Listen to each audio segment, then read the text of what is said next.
Welcome in, everybody. Today we got a really big video for me.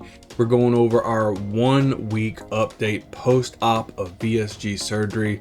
In this video, we're going to talk about all the things that we went through pretty much daily, where we are now, and at the end of the video, we're going to go ahead and go over the stats. So make sure you stay tuned for that, because I think we've made some really good progress before, starting at the pre-op diet to now.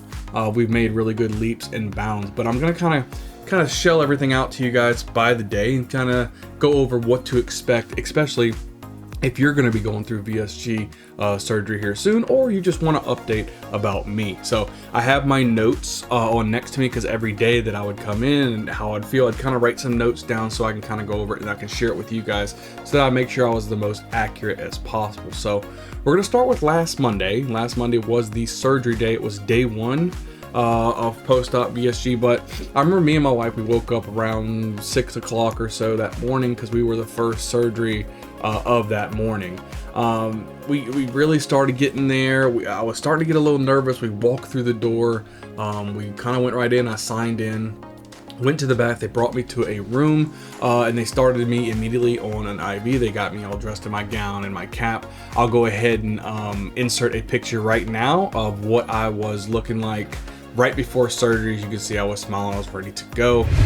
They started me on IV and they put me on some anti-nausea medication, which kind of, I don't know if it really helped or not, but if it did help, dear Lord, I really probably needed that. We waited for about an hour to an hour and a half in the room. They were letting that nausea medication come in. I remember the anesthesiologist came in. She just asked me some questions. I know they asked me questions, when was the last time you ate and things like that. I was like, 2 weeks ago, I did good. I didn't cheat on my diet, which was really, really good. I wanted to make sure the surgeon had as much room possible to work so that there's no complications. That was my biggest goal of why I didn't want to cheat. Let's see, surgery in itself, I remember them rolling me back when it was all good to go. I went back there. They had me switch over to a new bed. They asked me a couple more questions, and before I knew it, I was completely out. I don't remember anything but maybe 2 minutes in the actual OR. So I really don't know what happened after that, but I know I woke up in recovery. Surgery, according to my wife, lasted around roughly an hour or so.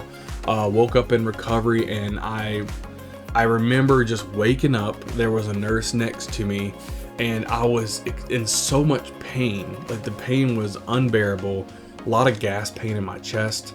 I was very nauseous. I remember asking the nurse, I said, I'm about to throw up, and she gave me a bag, and I threw up like bright red blood. That was the first time I was actually throwing up, and it actually really hurt, because you have 5 incisions in your abdomen. So as you're throwing up, everything's tightening up. So it was a lot of pain, very uncomfortable.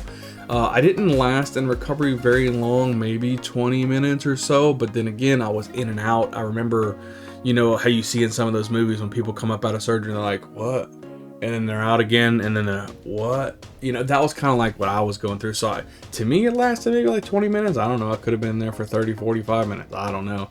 But eventually they ended up rolling me back into my room with my wife. And I remember it wasn't even 10 minutes after that, I'm begging to get up and walk, because the pain, you couldn't just sit back and relax. The pain was completely unbearable. I mean, it was to the point to, I remember, I don't know if I've ever, well, there was one other time when I had gout in my toe, but other than that, there was nothing that even come close to the type of pain that I was experiencing. So I wanted to get up and walk. Eventually, they let me get up and walk, and maybe it had been 30 minutes after surgery, or after I came back from surgery, that they let me get up and walk. I remember my legs being very weak.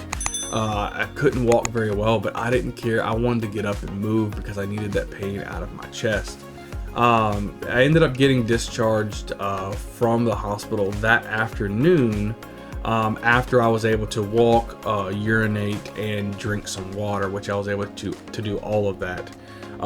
You start out with these little cups of water, maybe like 2 ounces at a time, because it's to the point to where you don't want to drink very much. As soon as you drink it, you feel like this tightness in your chest or the upper stomach area, because it just can't go anywhere. after surgery, they tell us because you cut up, I mean, your stomach starts to swell up because it's just inflammation due to it being cut and stapled on. So it's kind of like if you treat it like a baby stomach, and that's kind of how it was for a while.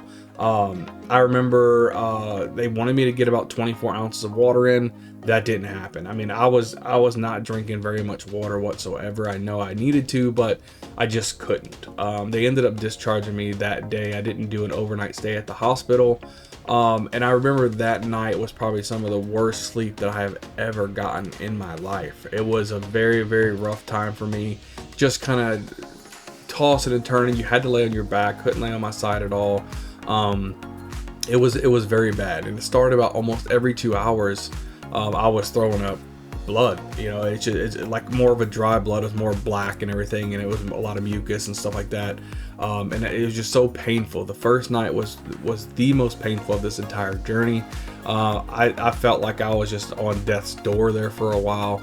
They gave me some nausea medication. I was taking I started on these steroids that they had given me, and I finished the first line of steroids. Was like 6 of those, and every single time that I took them, except for once, I immediately started throwing up. So even though I was probably supposed to take the entire thing, like they said, until I was done, I said I'm not taking those no more. I couldn't do it.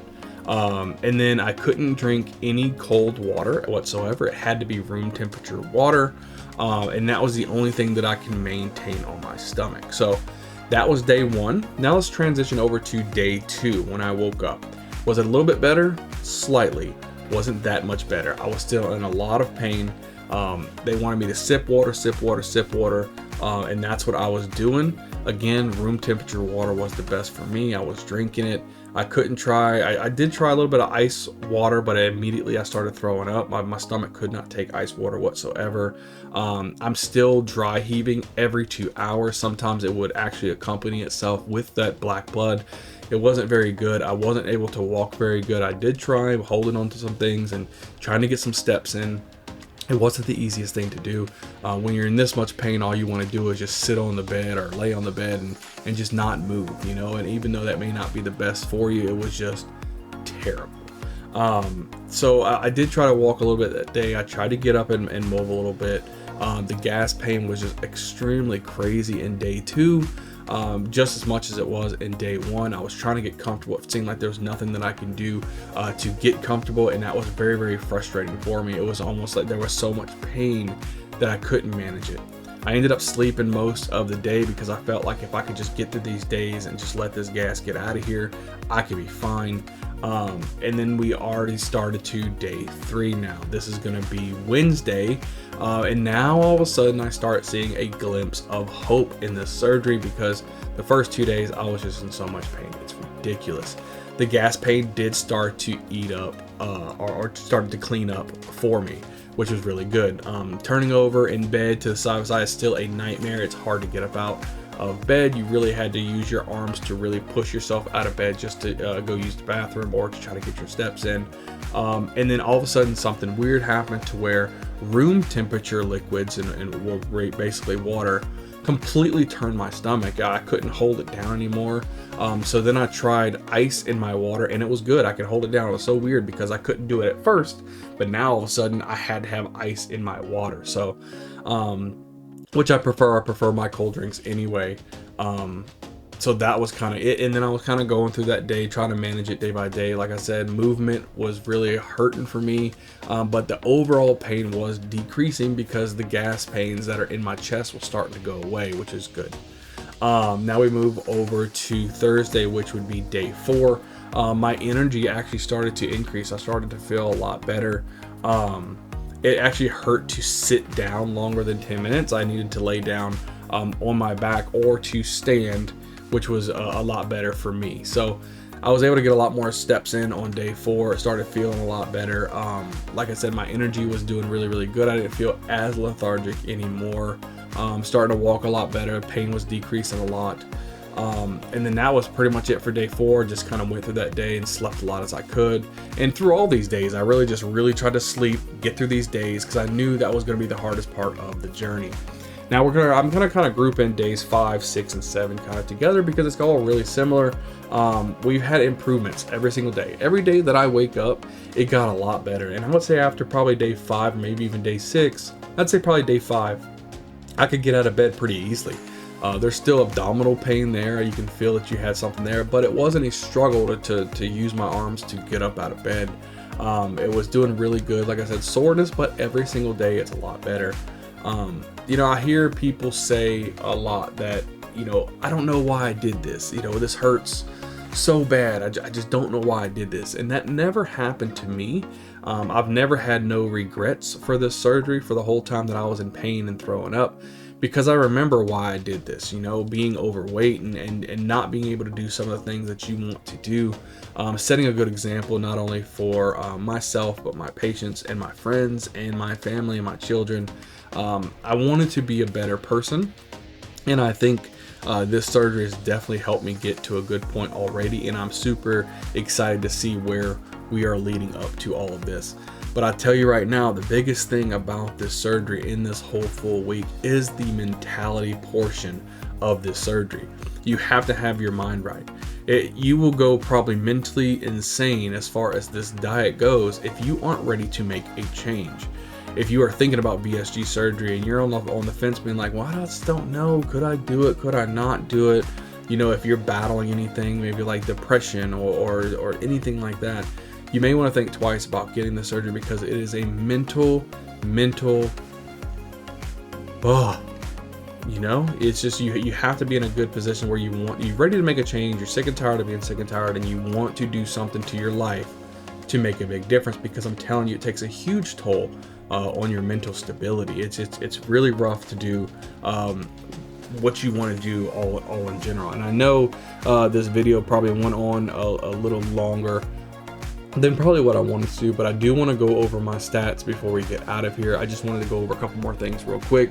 I have been very strict with my diet. I have stayed the first 5 days after surgery on my clear liquid diets, and then I started on my full liquid diet 2 days ago on Saturday. And then I'm looking forward to next Monday to where I can actually start getting in some food like some grits or some refried beans like that. So I'm excited for what's upcoming and what we're going to be doing. But let's go over our stats. So I started at 331.3 pounds when I started the pre-op diet. And now all the way up until 1 week post-op, I am now weighing at 291.2 pounds, which is a total loss of 40.1 pounds. So I've already lost over 40 pounds on this diet. I'm feeling really good, feeling really energetic as far as what I'm doing. I am ready for food. I'm going to be completely honest with you. I'm just ready for some food. I'm tired of the protein shakes and the waters and everything else. And sugar-free Gatorade has been helping me out quite a bit. But I haven't been drinking any broths or anything. It just makes me sick to my stomach. I tried some tomato soup yesterday. Didn't really work. But losing 40 pounds itself, when you think about it, it's a huge milestone for me. I'm really looking forward to being under 290 pounds this week. Haven't done that in probably 2 years. So we're making big strides, and I'm excited on this journey. I know a lot of people have been texting me and calling me, and friends and family, and wondering what I'm doing and how I'm doing. So I'm glad this video can get out to everybody. You guys can see what I'm going through right now. Everything is going really good. We're losing weight. We're getting healthier. We're starting on some soft foods here in just a few days. So I'm going to be back to normal rocking and rolling before I know it. But hey, look, I appreciate you guys hanging out with me. This video hopefully was a little longer than what I wanted it to be, but I wanted to kind of clear everything up for my first week and how it was. So if you guys wanted to check out another one of my videos for VSG, I'm probably going to link up a video up here so you guys can watch. It's probably maybe my pre-op preparation video. I'll stick right up here for you guys to check it out, to see what my mentality was before that. But other than that, I'll see you guys on the next video. We'll give you guys another update real soon.